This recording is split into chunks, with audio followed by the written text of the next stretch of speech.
Masayang araw. Ako nga pala ang inyong guro sa araw na ito.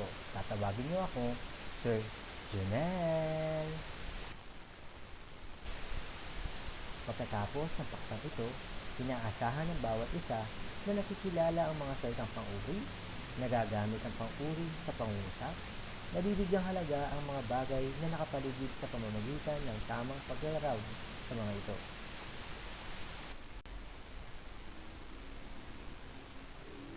Bago tayo mag-umpisa sa ating paksa, nais ko munang pakinggan ninyo ang kantang ito. Waki TV!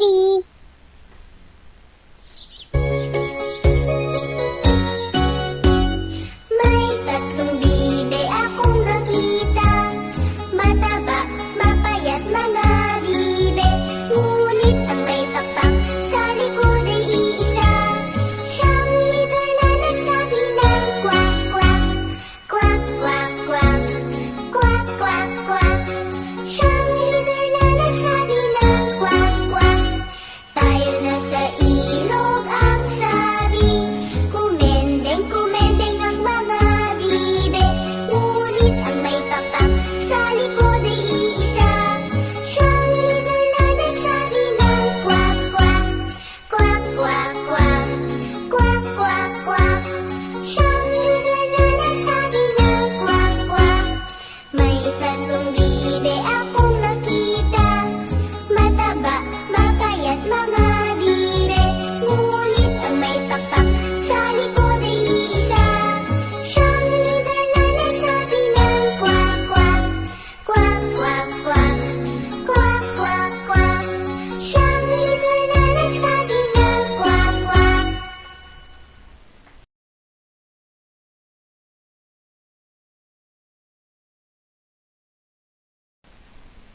Subukan mo ito. Ano-ano ang mga salitang ginamit sa paglalarawan sa mga bibe?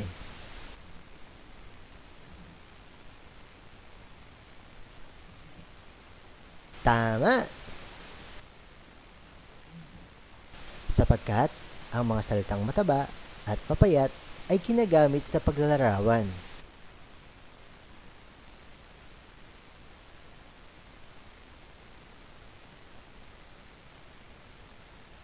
Ang paksa natin sa araw na ito ay tinatawag na pang-uri. Ano nga ba ang pang-uri? Ang mga pang-uri ay mga salitang naglalarawan ng isang bagay, tao, lugar o pangyayari.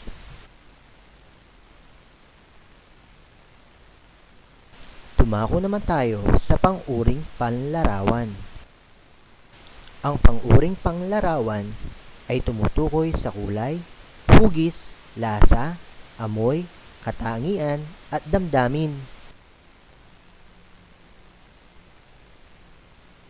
Sapagkat ang mga salitang mataba at mapayat ay ginagamit sa paglalarawan.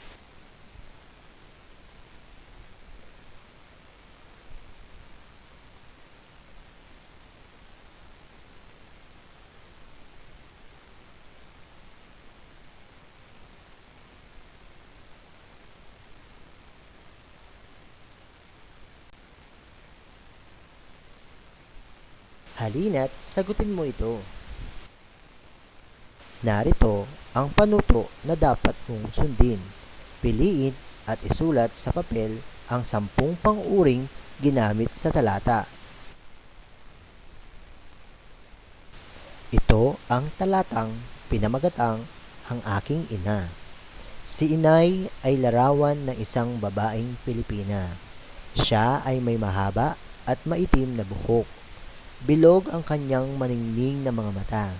Bagamat hindi katangusan ng kanyang ilong, siya ay may mapupulang labi. May pantay at puting-puting mga ngipin. Bagamat medyo maliit siya, balingkinita ng kanyang katawan, kulay morena ang kutis niya. Larawan siya ng isang tunay na Pilipina. Salamat sa pakikinig. Hanggang sa muli. Paalam!